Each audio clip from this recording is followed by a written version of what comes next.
In the glittering world of high finance, Alexander Sterling was king. His name echoed in boardrooms, his face graced magazine covers, and his fortune could buy entire cities. He had everything a man could desire: yachts, private jets, penthouses that touched the clouds. But in the quiet solitude of his opulent life, a profound emptiness echoed louder than the applause of the world. He had everything, yet he had nothing. Love, true connection, was a currency his vast wealth couldn't purchase. Miles away, in a quaint, sun-drenched corner of the city, lived Lily. Her world was painted in simpler colors. She ran a small, charming flower shop, her hands perpetually dusted with soil, and her heart full of a quiet joy that money could uncultivate. Her wealth wasn't in a bank account. It was in the laughter she shared with her neighbors, the beauty of a blooming rose, and the kindness she offered to every soul who crossed her path. She was rich in spirit, a treasure Alexander had yet to discover.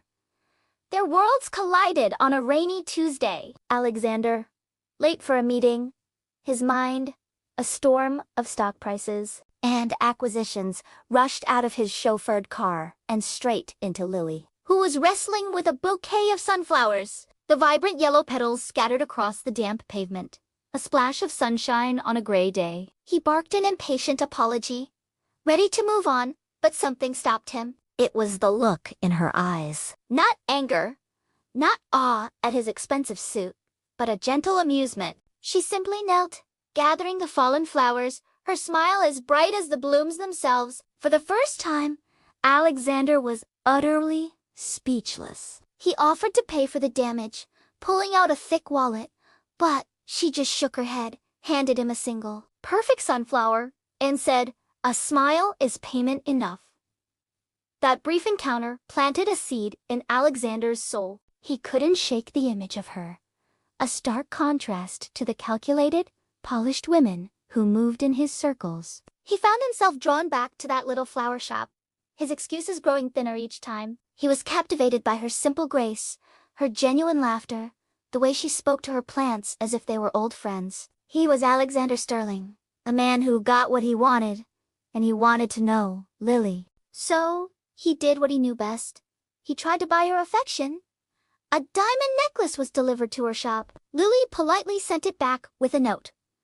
"My neck prefers the warmth of a scarf, not the cold of a stone." He sent a brand new luxury car. She donated it to a local community center. He offered to buy her shop, to expand it into a global franchise. She looked at him, a hint of sadness in her eyes, and said, "You don't understand, Alexander. This isn't a business to me. It's my home."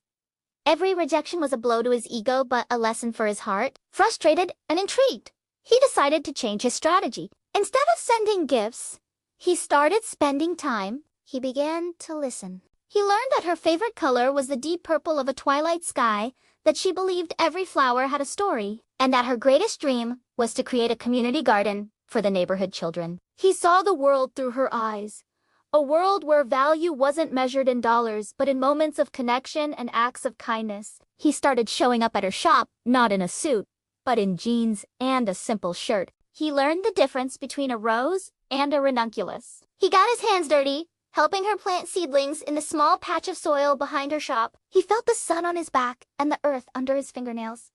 And for the first time in years, he felt genuinely alive. The emptiness inside him began to fill, not with possessions, but with the warmth of her presence. He was changing, shedding the skin of the ruthless tycoon to reveal the man underneath, man who was falling deeply in love. The annual Sterling Foundation Gala was the social event of the year. The city's elite gathered, draped in jewels and couture, their whispers a symphony of power and influence. This was Alexander's world, the stage where he performed his role as the untouchable magnate. But this year, he had a different performance in mind. When he took the stage, the crowd hushed, expecting an announcement of another multi-billion-dollar merger. Instead, Alexander spoke of a woman who taught him the value of a single sunflower. He didn't mention her name, but his voice, usually so firm and commanding, was filled with a raw, vulnerable emotion no one had ever heard from him.